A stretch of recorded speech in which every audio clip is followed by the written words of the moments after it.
Ing wayah esuk jagone kluruk rame swarane pateng gemruyuk aduh senenge sedulur tani bebarengan padha nandur pari srengenge nyunar wetan pernahe manuke ngoceh ana wit-witan pating cemruwit seneng hatine tambah asri donya sak isine.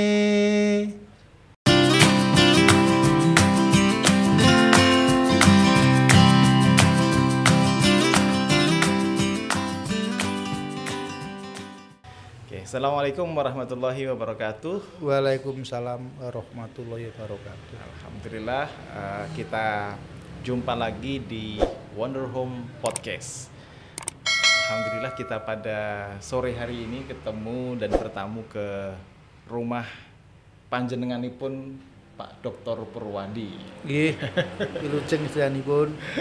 Sehat Pak Purwadi ya. Pangastunipun Mas. Iya, beliau ini adalah kebisaannya, kemampuan itu macam-macam gitu, dari dalang ya, ngajar dongeng, nyanyi Jawa gitu, macam-macam lah gitu. Dan saya ketemu pertama kali dari ketemu Semarang itu menuju Jogja. Oh, dari Semarang menuju Jogja. Tapi sandalang dari Jeporo.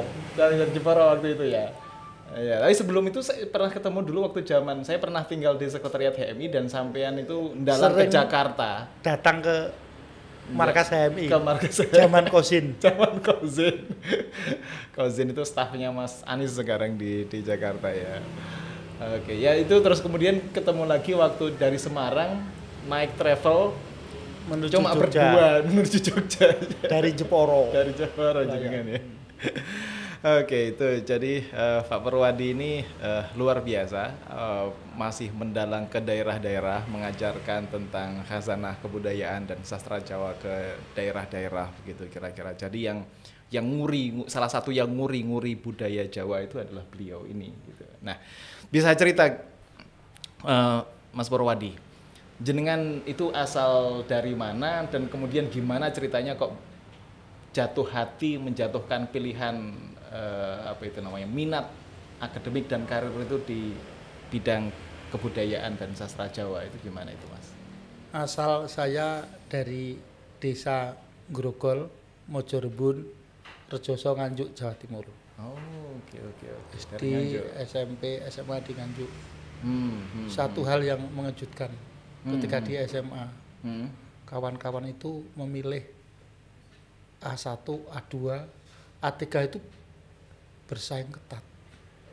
Satu yang dihindari adalah A4, sastra budaya. Ya.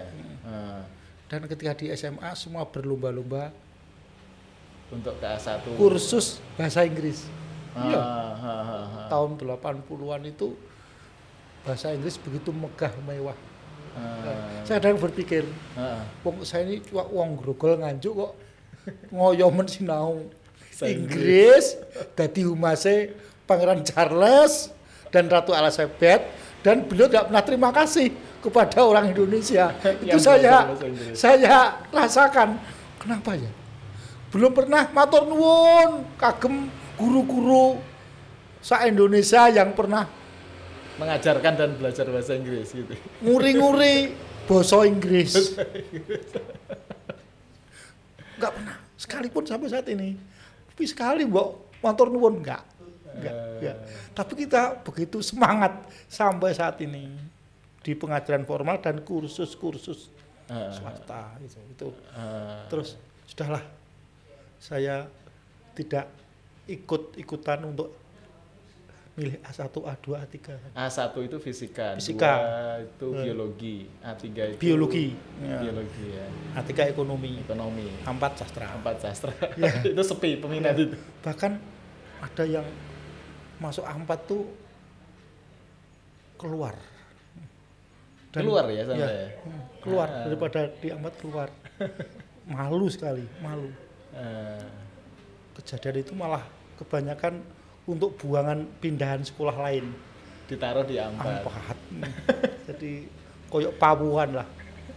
Yang dikumpulkan, sampah yang diimpor, celaka gitu. Tapi sampean malah menjiwai dia. Saya berpikir gini, praktis saja. Ya, ada 300 siswa yang masuk A4 tuh cuma 17 orang. Ditambah 4 impor anak pindahan, jadi 21 ya. 21. Itu pun saya hitung dalam sebulan, itu nggak pernah komplit masuk. Bahkan sampai setahun pun belum pernah. Oh ya. 21 itu masuk semua. Ya, paling-paling 10, separuh bolos. Gitu. Ya, gonta-ganti. Saya berpikir alangkah enaknya kalau sampai 5 besar yang tertib masuk, berarti ada harapan untuk 5 besar kan, ranking kan gitu. Bisa 5 besar karena yang lain nggak masuk. Iya, silahkan nggak masuk, semakin bagus. Pesaingnya makin dikit. Nggak ada. Malah satu 3 besar karena masuk terus. Ya, umumnya kemarin saya bolos. Nggak kerasan benar di kelas. Wah ini saya 3 besar, betul. Akhirnya di situ ya masuk lah 3 besar ya. Gitu. Besar bisa masuk di perguruan tinggi tanpa tes. Namanya dulu PBUD. Oh, PBUD zaman itu. Penjaringan bid unggul daerah. Bid unggul daerah. Diambil 5 besar ya. Dulu kan namanya PBUD itu tanpa tes. Penjaringan bibit unggul daerah. Ya, itu jalan yang paling enak karena nggak ada saingan kan. Ya. Itu aja sebenarnya, bukan sok tapi nguri-nguri itu enggak itu. Tapi itu juga pikiran yang politis dan strategis gitu ya. Ya paling penak lah. Paling penak kan. Rasanya ya penak sekali, enggak ada saingan. Untuk apa kok sulit-sulit? Wong ketika saya diterima tanpa tes lebih dulu menjadi mahasiswa daripada A1 A2 yang masih daftar. Ngantri. Dulu saya jadi mahasiswa. Ya sudah. Iya itu dulu sulit masuk perguruan tinggi dulu. Ya sudah. Dan untuk sastra itu kebanyakan masih pilihan lagi Inggris. Ya Inggris. Jadi langsung daftarnya ke UGM waktu itu. Iya, kebanyakan kan Inggris juga pun. Jadi Jepang gitu, Perancis, sastra asing lah. Jadi sastra pun bukan sastra lokal. Semakin nggak ada lagi Jawa itu. Waduh, ini ijen lagi, nggak ada masalah. Ya, enak lah di situ. Saya nggak ada saingan. S2 juga begitu. S3 itu malah satu-satunya mahasiswa S3 ya Jawa ya saya sendiri. Berarti pasti ranking 1 kan ya. Nggak sulit kan. Ranking 1 dari atas dan dari bawah sekaligus. Dan bolos pun ranking 1 kan. Pasti ranking 1. Dan ranking terakhir juga. Gitu ya. Jadi nah itu sebenarnya alasan paling gampang-gampangan. Biar nggak atas nama budaya, atas nama sastra, atas nama idealisme itu bisa nggak suka juga. Orang buat sing gampang saja, bukan atas nama apapun. Tapi mulai menjiwai, oh ini memang saya suka bidang ini tuh dari gimana itu?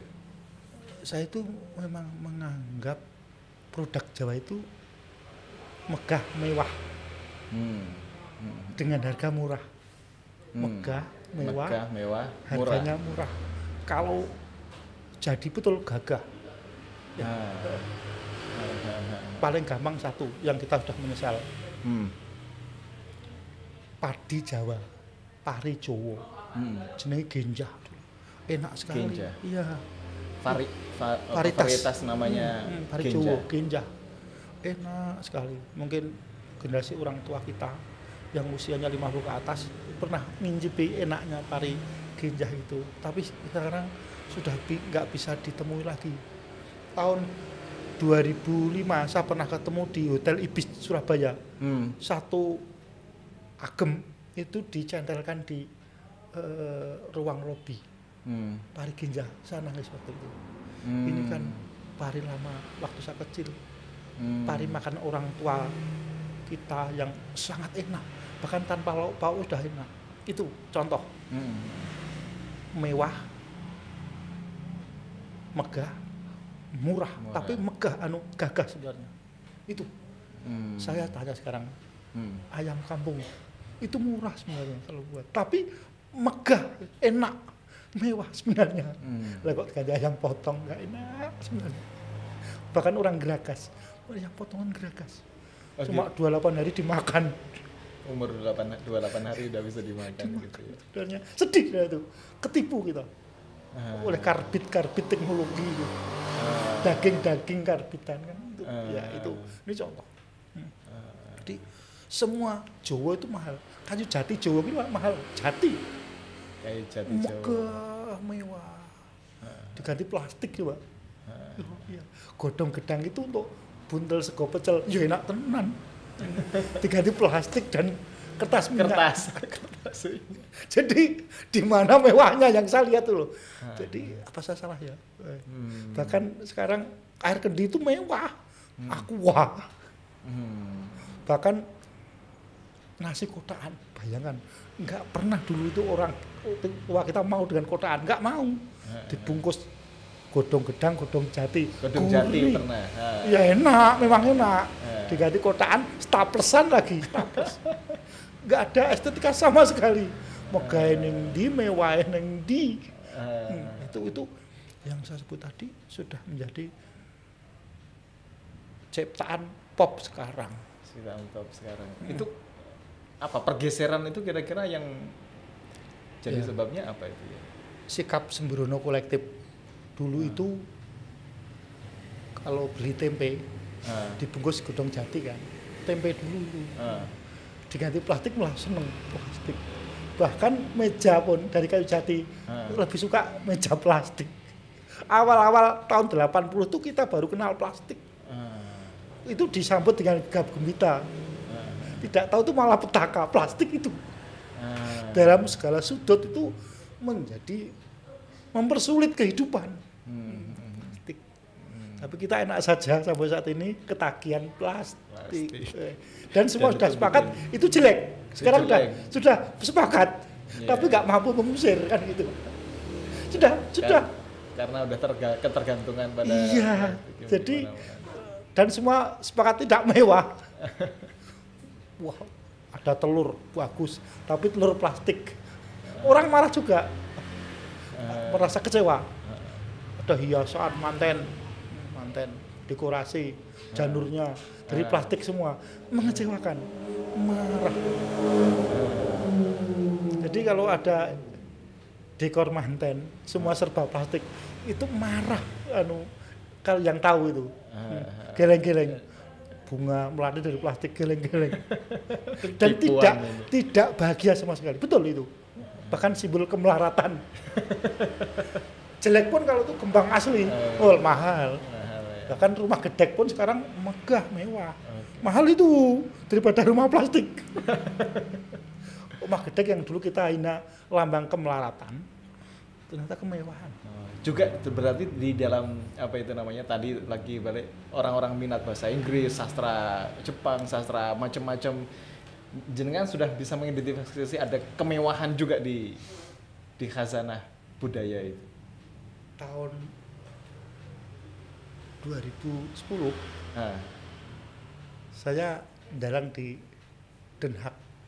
Di Den Haag dan Enschede. Di Belanda ya. Saya merasa waktu itu kok saya diperhatikan banyak orang di sana. Cuma dalang-dalangan lah, bukan dalang berkelas, bukan dalang kasta sudra di sini. Ya nggak payu. Kok saya di sana kok diperhatikan, disalami. Banyak yang menghargai, mengapresiasi. Ya itu saya rasakan ya. Itu, kok ternyata di sini juga alat diplomasi. Terus tahun 2012 saya dalang di London. Di London. Cuma sederhana, wayangnya Limbuk Canggih. Kok ya keploke ambal-ambalan boto rubuh. Keplok. Padahal di sini nggak laku. Oh gitu. Bahkan suruh nonton diopai pun mau. Nek kene. Terus piye yo? Tak didik cara apa meneh. Ya toh. Orang luar malah mengapresiasi. Itu nyoto. Nah, terus apa saya tunggu bis dengan sikap bangsa kita yang begini, kok entek tenagaku. Wong tak opahi wae ya ora ngregani. Tak kon nonton, tak suguh gratis, mulai disangoni, kuwi yo mau. Enggak mau nonton. Enggak mau. Terus mau apa lagi? Sisi mana lagi? Pola-polan. Ya. Suruh nonton, diundang, kursi depan, teratur, AC, diberi sangu nek perlu mulai, disuguh, gak teko kok Mas. Enggak mau. Ngono kok iso dikongkon muri-muri nek nggon sing ndi ya. Ya terserah lah. Ngapresiasi yang punya sendiri gitu malah. Ya itu yang terjadi kan. Itu nyoto. K-pop. Kalau suruh nonton K-pop apa bayar semuanya, mahal, semua terjadi. Nanti akan menyesal. Lah iya sego Jawa ora ono. Ya saya tanya. Masak dengan Magijer, Medicom dengan kuali dandang enaknya beda. Ngliwet nganggo kuali pasti enak. Lama 6 jam. Sekarang beras dipususi, dipanasi nang Medicom tinggal kuliah karo mulih nggawa tuku tempe pangan. Mau ngamangah wetenge jane mbedhek. Enggak pernah enak makannya. Dulu kan diilir. Dikaru, ditapung, dikukus. Ada tahapan-tahapan. Ada prosesnya, ada tahapan-tahapan ya. Enggak ada tahapan sekarang sing penting langsung dadi mateng. Lah kuwi jenis sego. Definisi itu enggak berlaku untuk masa silam. Sehingga enggak pernah megah dalam hal makan. Sing penting wareg. Urip ini wareg. Diulang-ulang 3 kali sehari. Sampai tua mati. Jadi tidak pernah panen namanya kemegahan, kemewahan. Karena tidak mau produk Jawa. Itu juga berlaku neng Cirebon Mas. Berlaku neng Sunda. Di semua begitu nasibnya. Bahkan lebih parah sebenarnya. Lebih parah. Nah Jawa itu dibedakan antara Jawa ideologi dengan Jawa produksi. Yang repot Jawa produksi itu ditafsir ulang dengan pengalaman yang minim. Wah, apike pari genjah diganti pari IR, yo ora enak. Pari Raja Lele diganti pari PB gak enak. Wah, ayam potong itu kan bisa sebulan panen, bisa disembelih. Ya dengan ayam kampung 2 tahun berbeda rasanya. Beda rasa ya. Termasuk telur. Tapi ya mati-matian membela sama zatnya antara telur ayam potong dengan telur kampung. Ayam kampung. Ngeyel. Dari proses berbeda kok iso ngono. Itu semaunya. Ya ilmuwan minim pengalaman. Oh gitu. Dia cuma imajinasi. Tapi kan itu disupport perguruan tinggi, penelitian di perguruan tinggi gitu kan. Kira-kira ya, saya enggak juga. Lah itulah kelompok itu yang menjadikan bencana kehidupan gitu. Perguruan tinggi menyumbang banyak dan tidak banyak memberi pertolongan, enggak banyak. Ini maaf ya pada pelaku perguruan tinggi, saya merasakan sumbangan itu perlu ditinjau ulang. Jangan klaim terus toh, kami itu telah memberi kontribusi. Itu kan omongan proposal dan publikasi hasil penelitian. Terus pakai orang bayaran untuk mendukung bahwa ini penting kan gitu ya. Pakai iklan lah. Ya, tapi publik sebenarnya dalam hati ngencepi anak-anak pertanian, anak ITB, IPB itu ya mbok mengaca. Gawe apa ngono lho. Sudah bikin apa gitu. Gawe apa? Bukan saya tuh menghina. Boleh toh? Sekali tempo jane lho gaweanmu ki apa cah peternakan, cah pertanian. Termasuk isi juga. Isi. Ya. Jadi apa kegelisahan? Semua yang dikelola oleh Dikdikbud. Dikdikbud itu menjadi tanda tanya ke depan itu. Silabus, bahan pengajaran. Ya kalau isi gitu kan juga di misalnya Dikdikbud. Oke di Dikbud, tapi kan memang di misalnya mungkin ada departemen atau jurusan yang juga mempelajari apa yang tadi yang dimaksudkan untuk menguri-nguri tradisi sama dengan pertanian. Itu juga ingin menguri-nguri pertanian. Tapi pada prakteknya malah tidak ya. Peternakan juga gitu. banyak profesor peternakan, mana ternaknya ya. Jadi saya berpikir itu, saya itu tidak apa-apa ya, cuma batin saja. Idealnya dokter peternakan itu punya ternak gitu. Kalau enggak itu loh untuk apa ya? Oh gitu. Iya. Atau pertanian punya sawah, ladang, punya laboratorium sebagai laboratorium. Jangan pakai laboratorium keduren. Keduren. Wis sawah sing digarap dhewe ngono ya. Praktekno ilmumu gitu. Karena istilah itu banyak yang untuk menipu kan, Mas. Menipu lab itu menipu. Membangun lab kok lantai 5 misalnya. Lab apa gitu. Nah, itu sebetulnya yang membuat saya itu Jawa saya pelajari. Tidak cuma sastra Jawa, enggak ya. Produk Jawa, produk Jawa. Sehingga saya juga kalau dikatakan multi bidang tentang keterampilan tidak. Saya dalam juga tidak kemedol. Menjadi penabuh pengrawit juga tidak unggulan. Jadi penyanyi juga tidak ada yang nanggap kan begitu. Ya kenyataan. Ya, ada ya keliling Jepara dan macam-macam gitu. Itu kan jawilan. Saya tahu itu. Karena teman sendiri kan ya. Tapi yang asli kan tidak kenal nanggap. Berarti alamiah. Kalau saya masih dianggap teman saya bukan tanggapan. Itu setengah paksaan.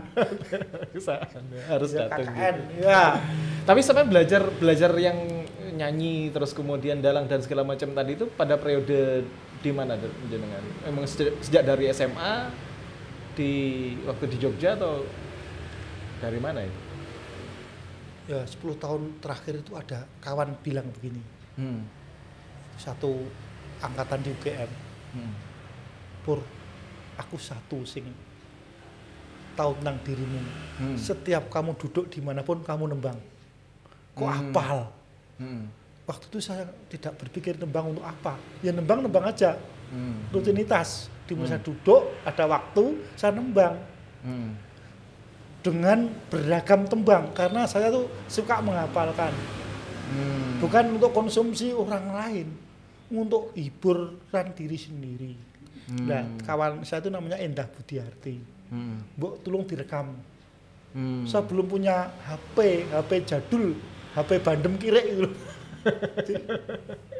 Baru tahun 2018 saya baru punya HP WA itu. Untuk WA. Ya, itu pun karena ada WAG, saya nggak pernah layat karena nggak tahu informasi kan. Kenapa kawan saya meninggal saya nggak tahu sampai seminggu. Ternyata saya nggak dikasih berita lewat WA. Karena nggak punya WA, SMS nggak mau lagi. Saya bersalah terpaksa itu. Andai kan bukan karena kematian, saya nggak ganti HP mungkin. Nah di situ ketagihan, kok saya bisa ngerekam ya setiap hari. Tembang saya sendiri. Saya rekam, ada kawan tuh men-YouTube-kan. Oh gitu. Ada yang minta. Saya nggak peduli, saya bukan YouTuber. Dimasukkan dan banyak orang yang suka nonton untuk bahan pengajaran, terutama guru-guru. Mungkin ya, soal tembang itu mungkin. Saya paling banyak, mungkin loh. Jumlah tembang hafalan atau yang saya rekam di Indonesia, tembang yang saya tembangkan, mungkin saya paling banyak di jumlah itu. Ribuan. Dan itu saya nggak peduli ditonton atau tidak, itu hanya untuk dokumentasi, untuk merekam pembelajaran itu tadi. Di samping saya senang. Tapi sampean nembang itu kan nggak otomatis muncul sebagai tembang begitu saja. Artinya ada sampean mendengarkan dari orang tua kah, dari guru atau dari mana gitu. Sebetulnya mulai daerah Solo ke timur, Sragen, Ngawi, sampai ke Blitar itu banyak oral tradisi lisan yang berkembang. Garung, Lukung, Rakal itu pakai tembang.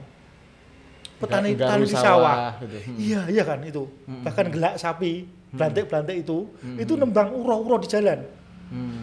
Jadi itu kebutuhan masing-masing person.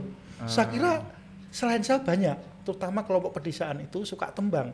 Tapi dia tidak men-YouTube-kan kan gitu. Saya kan bagian dari tradisi pedesaan itu yang sedikit dipaksa kenal teknologi. Tapi juga sudah banyak yang nggak pakai, nggak hafal gitu juga. Di atasnya banyak sebenarnya. Banyak ya. Bahkan mbok saya itu nembang terus. Sejak saya lahir, saya tuh dengar mbok saya itu kan nembang. Nembang. Bahkan Aditya tadi lahir di sini mbok saya nembang, nembang lengkeng ngono. Dan itu berlaku di mana-mana di daerah Kediri. Tempatku juga begitu. Uang ura-ura ada. Ada. Dan dia biasanya tidak peduli orang, bahkan nggak ada orang dia nembang. Nggak nembang. Kalau ada orang kaget dia berhenti, terganggu. Kayak wirid gitu juga ya nembangnya. Iya. Jadi nembang itu ikhlas sekali karena kalau dilihat orang malah nggak nembang. Saya juga begitu. Kalau ada orang lihat saya nembang, saya berhenti hilang buyar. Kan gitu. Loh, itu kata-katanya itu hafalan atau ciptaan sendiri biasanya itu? Kalau nembang itu gitu. Menyalin, meniru. Sudah dengar tinggal ngapalkan lagi, diulang. Nggak pernah membuat sebenarnya. Membuat itu sekarang saja. Kawannya nyalon bupati buatkan tembang. Kalau ini tembang. Ya, dibuatkan tembang itu ya tembang kemproh sebenarnya. Nggak membanggakan. Tembang politis. Iya. Tembang politis. Dan itu banyak saya buatkan sekarang. Ada yang pesen.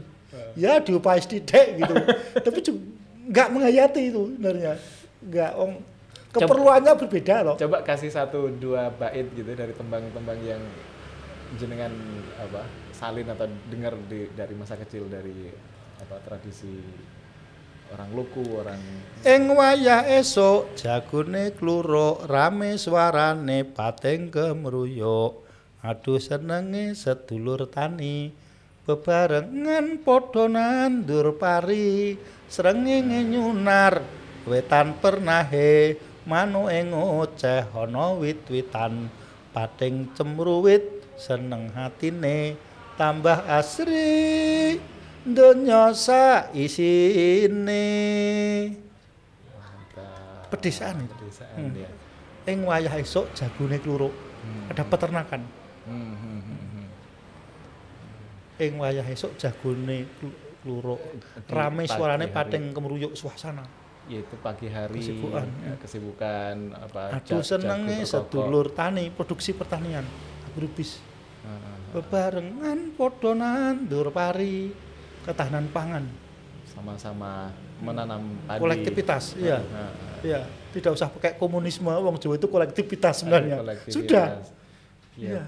Berangkat nandur, berangkat apa itu namanya ya. Jadi sudah ada komunis Jawa sebenarnya. Ya, komunis Jawa tapi diparpolkan, nggak perlu diparpolkan.